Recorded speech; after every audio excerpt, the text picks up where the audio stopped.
안녕하세요. 2학기 온라인 수업 두 번째 시간입니다. 오늘은 자원의 의미와 자원 문제 두 번째 내용의 수업을 진행하겠습니다. 지난 과제를 받아보니 선생님이 하고 싶은 말로 루루를 좀 출연시켜 달라는 요청이 많았습니다. 그래서 루루를 모셔왔습니다. 루루 안녕. 루루 엄청 많이 컸죠? 처음 유튜브 나왔을 때 새끼 강아지였는데 이제 거의 한 1년 차 됐고요. 완전한 성견이 되었습니다. 루루 인사해. 자, 그러면은 루루는 제 무릎 위에 있고 수업을 진행해 보도록 하겠습니다. 오늘 수업의 첫 번째 주제는 에너지 자원입니다. 석탄, 석유, 천연가스 등의 에너지 자원에 대해서 알아보겠습니다. 석탄은 1학기 수업에서부터 많이 들어봤을 거예요. 우리가 사용하는 석탄에는 크게 두 가지 종류가 있습니다. 무연탄과 역청탄입니다. 무연탄은 우리나라의 고생대 평안노충군의 분포에 있습니다. 과거 가정용 난방연료로 많이 사용됐습니다. 선생님이 어렸을 때, 그러니까 1990년대 초반이죠. 선생님이 살던 아파트에 연탄 보일러가 있었던 기억이 납니다. 여러분들은 상상도 못할 일이죠. 네. 무연탄은 우리나라의 고생대 평안노충군의 분포에 있습니다. 다시 한번 강조하겠습니다. 자, 그리고 다음으로 역청탄은 제철공업 및 발전용 원료로 쓰입니다. 무연탄보다 효율이 더 높은 석탄입니다. 역청탄은요? 역청탄은 오스트레일리아나 인도네시아 등에서 전량 수입에 의존하고 있습니다. 안타깝게도 우리나라에서는 채굴이 되지 않고 있네요. 다음으로 석유는 화학공업 및 원료 그리고 수송용 원료로 사용됩니다. 자동차에 들어가는 석유 다들 알고 있죠? 그리고 우리가 입고 다니는 옷의 재료로도 석유가 쓰인다는 사실 알고 있나요? 선생님이 입고 있는 이 옷도 원단을 살펴보면은 폴리 어쩌고 하면서 석유에서 추출한 화학 섬유가 조금 들어가 있습니다. 다음으로 천연가스는 화석연료 중 오염물질 배출량이 적어 선호되고 있는 에너지 자원입니다. 최근 환경 문제가 많이 대두되고 있죠. 그래서 최근 소비량이 급증하고 있습니다. 그런데 말입니다. 놀랍게도 천연가스는 우리나라 울산 앞바다에서도 소량이지만 생산되고 있습니다. 이러한 에너지 자원의 소비 구조 변화를 알아보겠습니다. 석탄과 석유는 예전이나 지금이나 소비 비중이 높게 나타납니다. 그래서일까요? 온실가스 배출량을 따지면 우리나라도 세계에서 순위권이라고 합니다. 세계 경제 10위권에 나름 경제 대국이니 그만큼 온실가스도 많이 배출하는 것 같습니다. 자, 그런데 천연가스는 2000년대 이후 증가세가 뚜렷합니다. 여기 연두색 초록 보이죠? 네, 쭉 늘어나고 있는 모습이 보입니다. 이전에는 거의 없었잖아요. 그죠? 네. 이 그래프는 가끔씩 모의고사에 등장하는데요. 소비구조 변화를 시간순으로 추적하면 선생님 이걸 어떻게 알아요? 라고 물어볼 수도 있습니다. 자, 이럴 때는 고민하지 말고 가장 최근 비율만 따져보면 됩니다. 우리는 지금 역사가 아니라 지리를 하고 있죠. 네. 우리나라의 현재 에너지 소비 구조는 많은 순으로요. 석유, 그리고 석탄, 그리고 천연가스, 그리고 원자력, 다음으로 신재생 에너지 순입니다. 자, 기억해 주세요. 석유, 석탄, 천연가스, 원자력, 그리고 신재생 에너지입니다.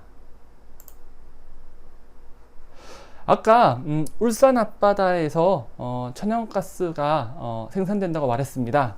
소량이긴 하지만요. 그래서 우리나라도 산유국입니다. 놀랍죠?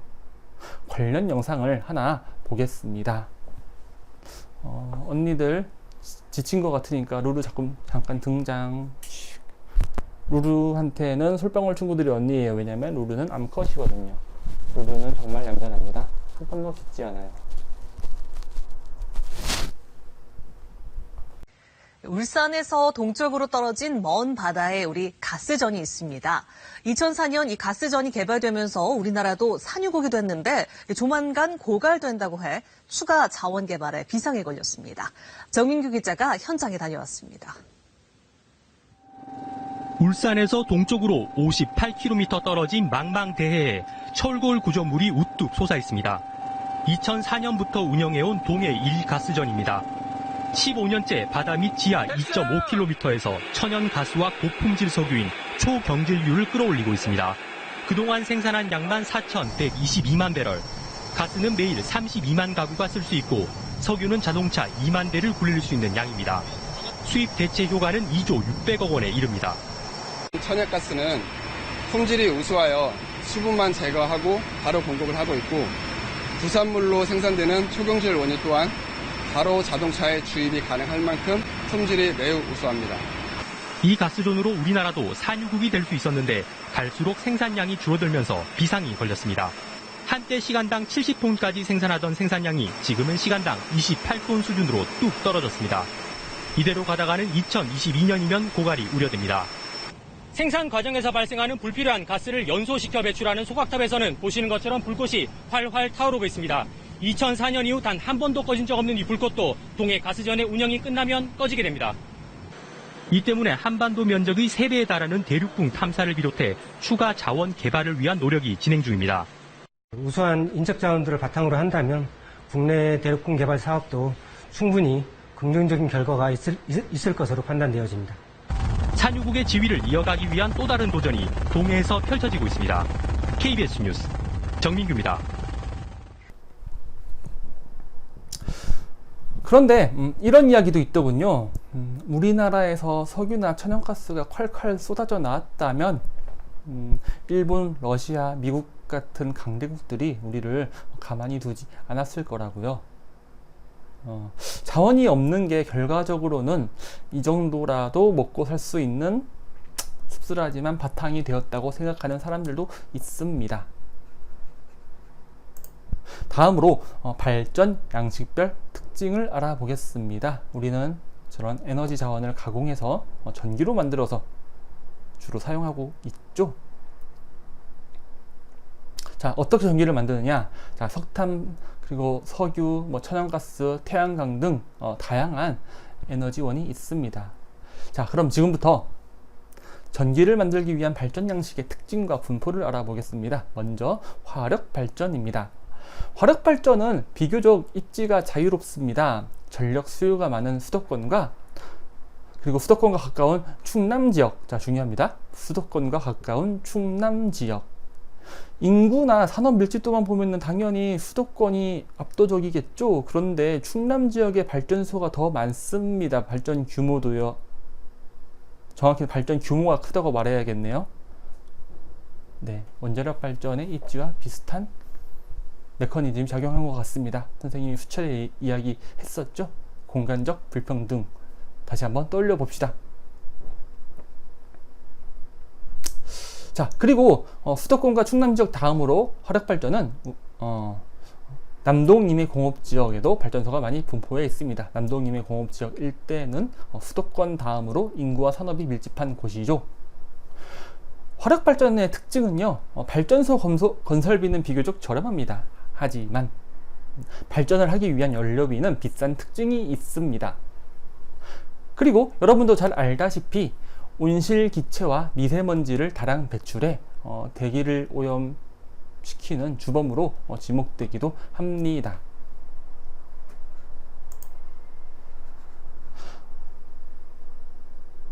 자, 여기 충남, 제가 클릭을 안 했네요. 자, 한번 확인해 주시고요.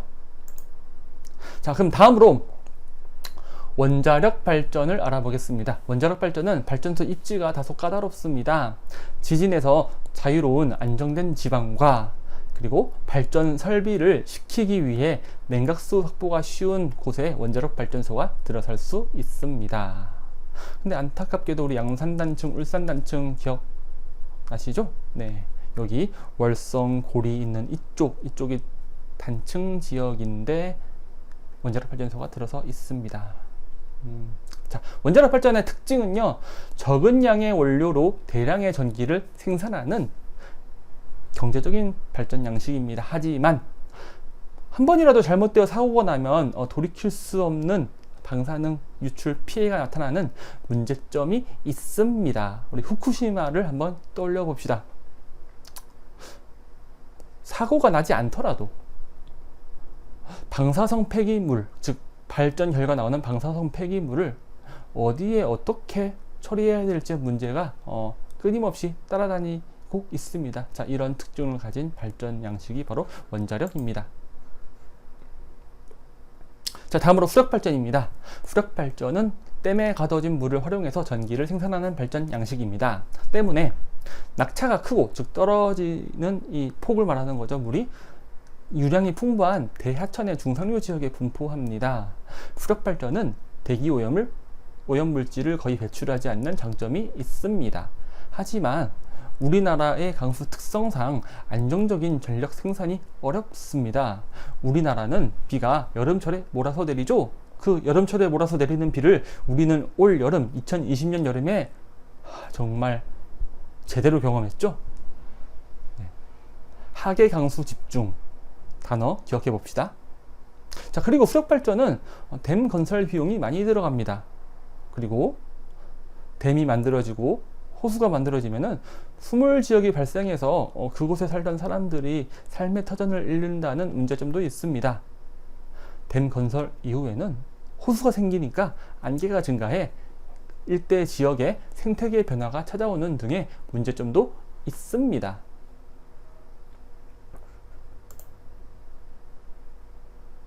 이번 정부에서는 탈원전 정책을 강력하게 추진하고 있습니다. 자, 지금부터 탈원전 정책에 대한 찬반 토론 영상을 잠깐 보겠습니다. 이 영상을 통해 여러분의 생각을 한번 정리해 왔으면 좋겠습니다. 이 내용은 구글 클래스룸 과제로 부여하겠습니다.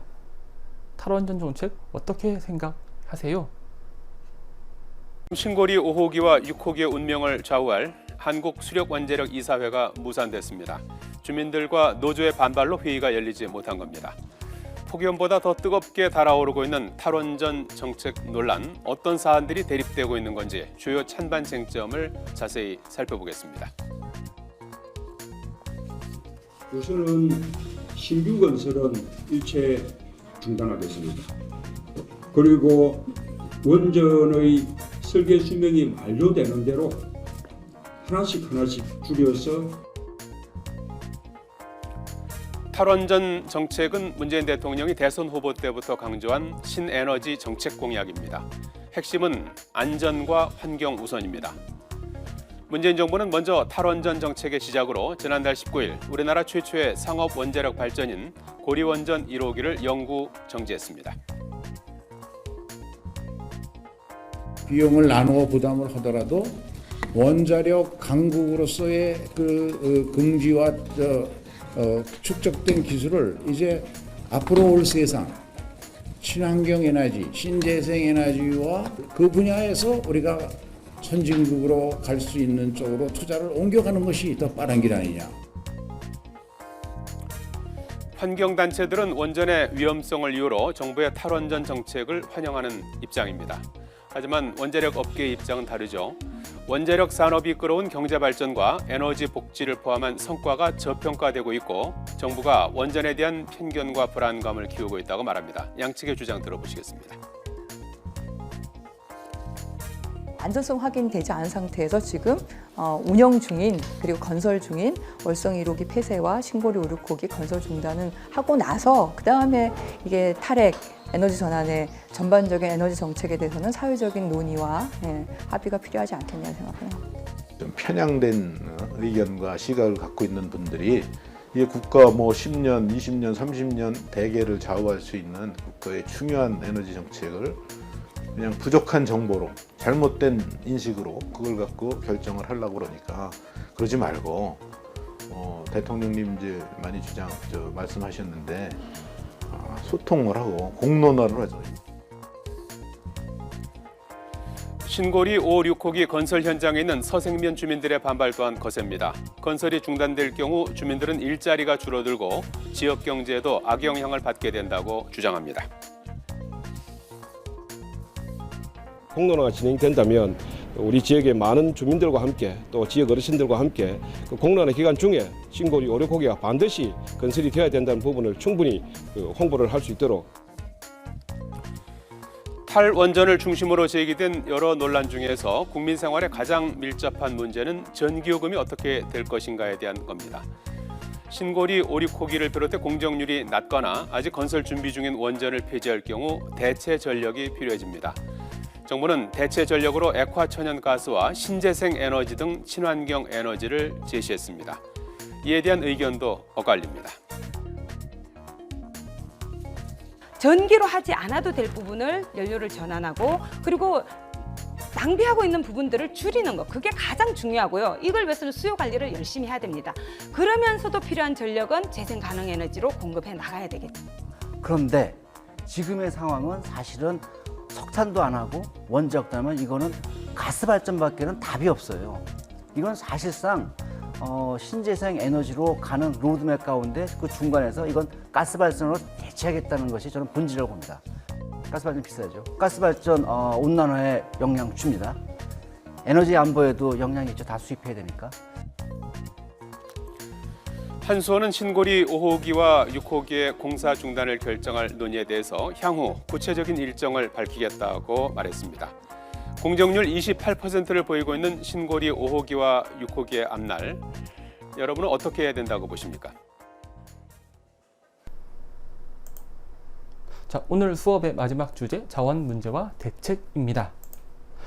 우리나라는 경제 발전으로 자원 소비량은 빠르게 증가하지만 부존 자원, 즉 가지고 있는 자원은 빈약해 대부분의 자원을 수입에 의존해야 됩니다. 여기에 개발도상국의 경제 성장으로, 즉 국제 시장에서 자원 소비가 급증해 안정적인 자원 수급에 어려움을 겪기도 했습니다. 대표적으로 중국이 한창 경제 성장하던 시기에 세계의 자원을 다 빨아들이자 자원 가격의 폭등으로 우리나라 산업에 큰 영향을 미치기도 했습니다. 자원 문제 해결을 위해서는 먼저 자원 절약 및 에너지 절약형 산업을 육성해야겠습니다. 자원을 조금 사용하는 산업을 말하는 거죠. 그리고 자원 민족주의 같은 국제 정세 변화에 대비하기 위해 해외 자원 개발 및 수입처를 다변화해야 합니다. 예를 들어서 우리가 석유를 특정 국가 하나에서 몽땅 수입해 온다면 그 국가가 조금만 생각을 나쁘게 먹으면은 우리나라 원유 공급에 차질이 생길 수 있겠죠. 그래서 수입처 다변화가 중요합니다. 자, 마지막으로는 신재생 에너지를 개발하고 이용을 확대해야 됩니다. 자, 우리 지금부터는 신재생 에너지를 보다 자세히 알아보겠습니다. 루루야, 신재생 에너지가 뭐니? 내려달라고? 그래. 귀여워요, 그죠? 자, 신재생 에너지를 보다 자세히 알아보겠습니다. 신재생 에너지는 신에너지와 재생에너지가 결합된 단어입니다. 신에너지는 기존의 화석연료를 변환해서 만든 에너지입니다. 수소에너지, 연료전지 등이 있습니다. 수소에너지는 특히 우리가 사는 전라북도와도 관련이 깊죠? 전주 바로 옆 완주에 수소에너지를 사용하는 자동차를 생산하는 공장이 있습니다. 완주의 현대자동차 공장 알죠? 자, 재생에너지는 햇빛, 물, 지열 등을 활용해서 전기를 생산하는 방식입니다. 자, 이러한 신재생 에너지는 특히 아마 재생에너지에 해당하는 것이겠죠? 자연적 제약이 크고 그리고 경제적 효율성이 낮다는 단점이 있습니다. 하지만 지구온난화와 같은 환경 문제를 해결하는데 도움을 주기 때문에 궁극적으로는 우리 인류가 발전시켜 나가야 할 에너지원으로 주목받고 있습니다. 자, 신재생 에너지 첫 번째 태양광입니다. 태양광 에너지는 내려쬐는 태양빛으로 전기를 만드는 발전 양식입니다. 당연하게도 일조량이 풍부한 지역에 발전소를 지어야 유리하겠죠. 자, 그래서 호남 서해안 지역과 자, 봅시다. 여기 호남 서해안 지역 빨간 거 보이죠? 그리고 영남 내륙 등이 태양광 에너지 발전소 입지에 유리합니다. 현재 분포로는 호남 서해안 지역에 태양광 발전소가 다소 분포해 있습니다. 지도에서 신재생 에너지라고 떴는데 호남 서해안 지역에 점이 딱딱딱 여러 개 찍혀 있으면 태양광으로 생각해도 크게 문제는 없습니다. 풍력 발전은 바람이 많은 해안이나 산지가 입지에 유리합니다. 우리 제주도 수학여행 갔을 때 풍력 발전기 몇 번 봤을 거예요. 자, 그래서 제주도나 또는 태백산맥의 대관령, 우리 고위평탄면 있는 지역이죠. 영상으로도 확인했었습니다. 등교 계약 때. 자, 그리고 경북 영덕 등의 풍력 발전소가 다수 분포합니다. 해양 에너지는 조력 발전과 파력 발전으로 나뉩니다. 조력 발전은 밀물과 썰물의 차이인 조차, 다시 한번 밀물과 썰물의 차이인 조차를 이용해서 전기를 생산하는 발전 양식입니다. 우리나라에서는 현재 시화호 조력 발전소가 유일합니다. 여기 이쪽에 보면은 여기 보이죠? 이쪽에 있는 시화호 조력 발전소입니다. 파력 발전은 파랑의 운동 에너지, 즉 파도 칠 때 그 힘을 이용해서 전기를 생산하는 양식입니다.